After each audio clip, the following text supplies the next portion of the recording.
E aconteceu, saiu a sentença do processo movido pelo Fernando Holliday contra o Mamãe Falei, Arthur Duval, sobre aquela fala do Holliday lá pra imprensa, dizendo que o Bolsonaro aceitou ele, sendo homossexual, sendo negro e tudo mais. O Arthur fez um vídeo satirizando isso, criticando isso, falando que o Holliday, mesmo depois de sentar a lenha no Bolsonaro, tava lá pedindo desculpas e tudo mais, e falou que o Bolsonaro aceitou um negro, um homossexual e tudo mais. Eu vou ler pra vocês, vocês vão entender. Agradecendo mais uma vez, então, a presença de todas essas autoridades. E quem diria, hein, presidente Bolsonaro, a imprensa sempre dizendo que o senhor é homofóbico, racista, aqui filiando um negro meio viado, né?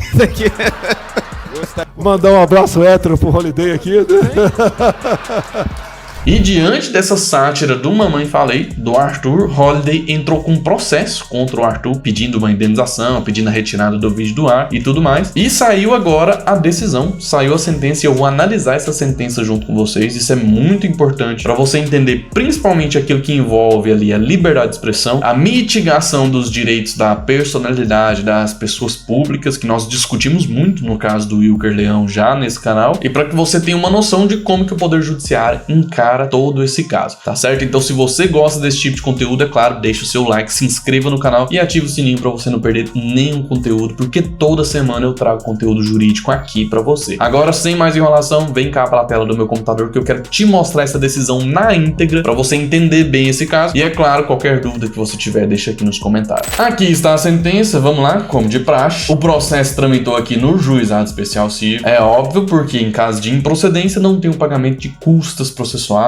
nem honorários de sucumbência ou nada disso, tá certo? Então vamos lá, nós temos aqui como autor da ação o Holliday, tá? E o réu Arthur Duval. Então o Holliday entrou com um processo contra Arthur Duval. Vamos lá, vamos entender esse caso, o que aconteceu e por que o Holliday processou o Arthur e qual foi o resultado dessa decisão. Trata-se de ação de obrigação de fazer, cumulada com indenização por danos morais proposta por Holliday em face de Arthur Duval, partes devidamente qualificadas nos autos. Vamos lá. Então ele entrou com uma ação de obrigação de fazer. Qual que é essa obrigação de fazer? A retirada do conteúdo do ar. Então o Holliday, por meio desse processo, faz um pedido ao Poder Judiciário para que esse Poder Judiciário obrigue o Arthur Duval a retirar o conteúdo do ar. Então é uma obrigação de fazer. Esse foi o primeiro pedido do Holliday. E cumulada essa obrigação de fazer, tinha ali uma indenização por danos morais em razão desse vídeo, em razão dessa sátira feita ali pelo Arthur e divulgada na internet. Ok, vamos lá. Aduz a parte autora em síntese o quê? Então o que alega o Holliday nesse processo? Ele alega que Arthur Duval realizou uma transmissão ao vivo em seu canal do YouTube na qual proferiu ofensas, olha só, calúnias e injúrias contra a sua honra. Então o Holliday informa que ele foi ofendido, ele teve a sua honra denegrida, prejudicada, maculada em razão dessa live promovida pelo Arthur aqui. Ok, alega que o requerido o imitou de forma jocosa e preconceituosa, utilizando a expressão filho negro viadinho, além de imputar-lhe falsamente o recebimento de dinheiro público sem a devida contraprestação, ao afirmar que o autor nunca gostou de trabalhar e faz consultorias. Vamos lá, gente, peraí. Afirmar que uma pessoa nunca gostou de trabalhar, isso não pode ser considerado criminoso ou ilícito, não. É uma percepção, é uma opinião da pessoa. E isso entendo que está dentro da liberdade de expressão. Agora, afirmar que alguém pegou dinheiro público e realmente ela pôs a mão lá no dinheiro público, pegou o dinheiro público indevidamente, isso é uma atitude criminosa. Aí sim tem implicações mais sérias. Mas dizer que, fulano não gosta de trabalhar, tá tudo certo, é uma opinião que você tem a respeito daquela pessoa e isso faz parte da liberdade de expressão. Vamos lá, pelo exposto, ele postulou então a condenação do Arthur à obrigação de realizar a retratação pública.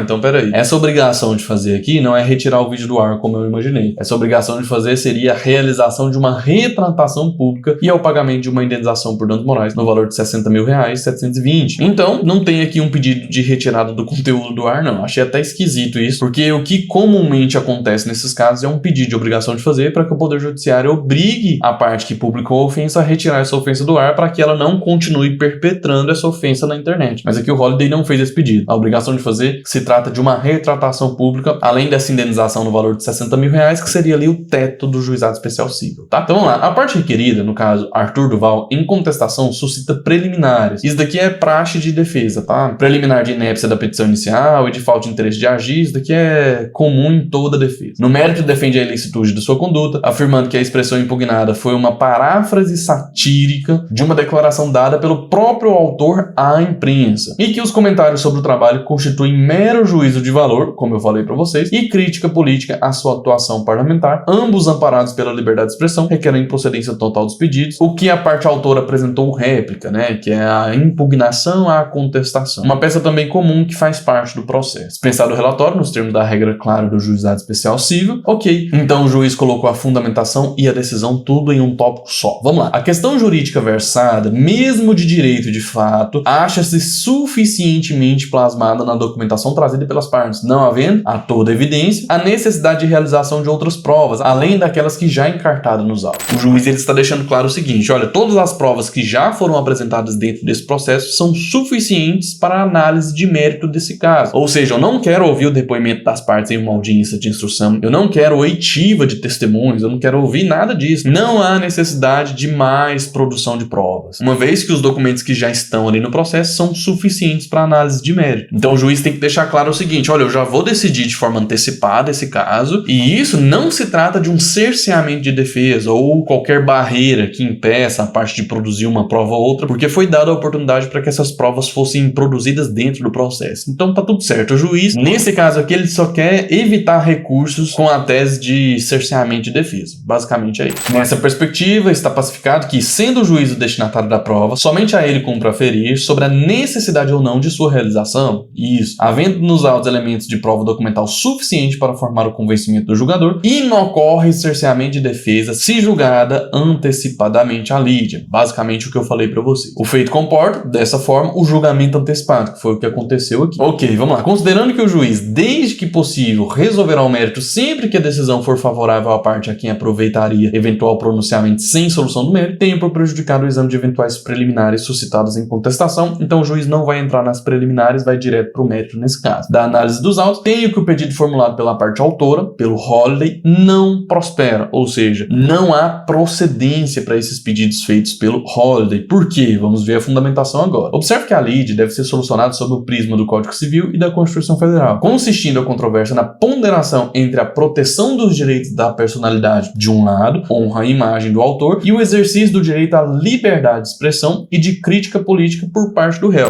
Então aqui tem que se ponderar duas garantias constitucionais muito fortes. De um lado, a liberdade de expressão, de outro, a intimidade, a honra, a vida privada de alguém. E é claro que esses direitos, que essas garantias não são absolutas, mas quando elas entram em confronto, o juiz tem que ponderar e uma sempre vai sobressair em detrimento da outra, sem, obviamente, suprimir completamente o outro direito. Só para que vocês entendam a ponderação feita aqui em juízo. É incontroverso que as partes são agentes políticos conhecidos no cenário estadual e ex-aliados de atuação. Ok, nessa condição de figuras públicas, submetem-se voluntariamente a um nível de escrutínio social e tolerância a críticas consideravelmente maior do que o aplicável a um cidadão comum. Ok, nós já conversamos muito sobre isso no caso do Wilker Leão. A jurisprudência consolidou o entendimento de que a crítica direcionada a agentes políticos, ainda que irônica ou veemente, está amparada pelo direito fundamental à liberdade de expressão e pensamento. Isso tudo que você já conhece no artigo 5º, inciso 4 e 9 da nossa Constituição Federal. Nós estudamos muito sobre isso lá no caso do Wilker Leão. Nesse sentido, olha só o que minha equipe destacou aqui a respeito desses julgados que foram citados por esse juiz. Olha só, tratando-se de pessoa pública ligada à política, o autor está mais exposto a manifestações de desapreço, ausência de configuração de abalar a honra. Olha só, acidez, contundência e deselegância das expressões que, ainda que desrespeitosas, constituem livre manifestação do pensamento inerente ao debate político, cujo ambiente, por envolver pessoas públicas e de notoriedade, exige mais tolerância e suscetibilidade menos aflorada, diversamente do que ocorre nas relações pessoais e familiares, né? Vamos lá. No caso concreto, as falas do requerido Arthur Duval, não obstante proferidas em tom agressivo, não extrapolam os limites inerentes à manifestação do pensamento no debate público. Então aqui ele vai explicar por que ele foi convencido de que as falas do Arthur, diante da visão dele, não extrapolaram esses limites aqui. Olha só. No tocante ao uso das expressões negro, viadinho, dada a complexidade social e histórica do contexto racial no Brasil, necessária também uma contextualização, é claro, sobretudo porque, pelas reportagens jornalísticas, o próprio autor introduziu os termos do debate público. Então, se tratam de falas que foram proferidas pelo próprio Holliday. Ele mesmo se intitulou dessa forma, então ele não pode reclamar quando as pessoas dizem que ele disse que ele era negro e meio viado, viadinho, algo nesse sentido, entendeu? É basicamente isso, tá? Então vamos lá. Pelas provas anexadas aos autos, o requerente, né, que o Holliday, atuava como opositor do ex-presidente Jair Bolsonaro, mas em um momento de mudança de postura política, filiou-se ao PL. Ok, nessa ocasião de reaproximação, ao justificar sua filiação à imprensa e ironizar críticas, o próprio autor declarou expressamente: Bolsonaro está filiando um negro meio viado. Então ele mesmo disse isso, né? Posteriormente, o requerido, Arthur Duval, utilizou seu programa de YouTube para descrever e satirizar exatamente esse momento de reconciliação, com o intuito de ironizar o que considerou uma postura contraditória do autor perante o ex-presidente. O réu parafraseou a declaração original, afirmando: fez a coisa mais humilhante que tem, se ajoelhou pro Bolsonaro, desculpa, desculpa, desculpa, desculpa, Bolsonaro, desculpa, desculpa, desculpa, eu sou o seu filho negro, viadinho, que foi embora e voltou para casa, e você me acolheu e não sei lá o que. Então essa foi a fala do Arthur que motivou esse processo aqui. Diante desse cenário, tem que a fala do réu, do Arthur, não foi motivada, ao menos no plano da cognição possível desse juiz. Então,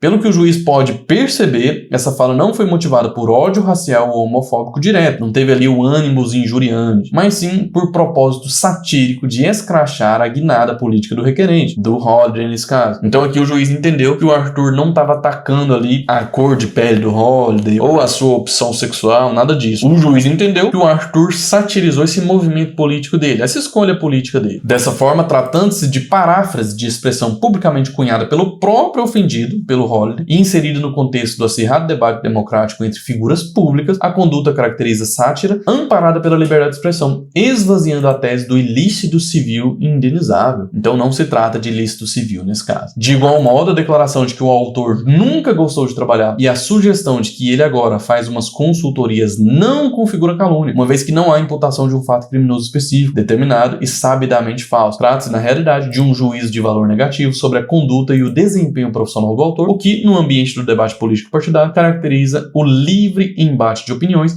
e não ultrapassa a fronteira da responsabilização civil. Então tá tudo certo, faz parte da liberdade de expressão e é isso mesmo. Em suma, as falas do réu, as falas do Arthur Duval, malgrado ríspidas e deselegantes, se inserem no âmbito da liberdade de expressão e da sátira política admissível em uma sociedade democrática, inexistindo ato ilícito ou abuso de direito, não configura dever de indenizar e ou de retratação pública. Então ele julgou improcedente tanto o pedido de obrigação de fazer, que seria a retratação pública, quanto a indenização por dano moral. Vamos lá. Ante ao exposto, julgo improcedentes os pedidos formulados na inicial por Holliday em face de Arthur Duval e declaro extinto o processo com resolução do mérito, o que faz com fundamento no artigo 487, inciso 1. Aí aqui a questão das custas e blá blá blá, regras do juizado e acabou. Então essa foi a decisão. E para que sirva de lição para você, é importante que você entenda que pessoas públicas, figuras públicas, têm os seus direitos da personalidade mitigados, ou seja, eles devem suportar mais críticas. Eles estão expostos ao escrutínio público das pessoas. E nesse caso, a liberdade de expressão vai prevalecer sobre os direitos da personalidade daquela pessoa pública em específico. Mas é claro, não vai suprimir ou extinguir os direitos da personalidade de outra pessoa. Houve ali apenas uma ponderação, ou seja, nesse caso específico, dado o contexto de toda essa situação, a liberdade de expressão vai prevalecer. E aí, o que você achou dessa sentença? Você gostou dela? Achou justa, injusta? Entendeu os fundamentos? Eu quero que você deixe aqui nos comentários pra gente discutir mais sobre esse caso e para que você possa aprender ainda mais sobre os direitos da personalidade, sobre as garantias constitucionais da liberdade de expressão, porque isso vão reger a sua vida até o fim, tá certo? Então, muito obrigado pela sua participação do vídeo até aqui. Não se esqueça de deixar o seu like se você ainda não esqueceu e ative o sininho, porque como eu disse, toda semana eu trago conteúdo jurídico pra você. Então, eu te espero no próximo vídeo. Um abraço e até lá.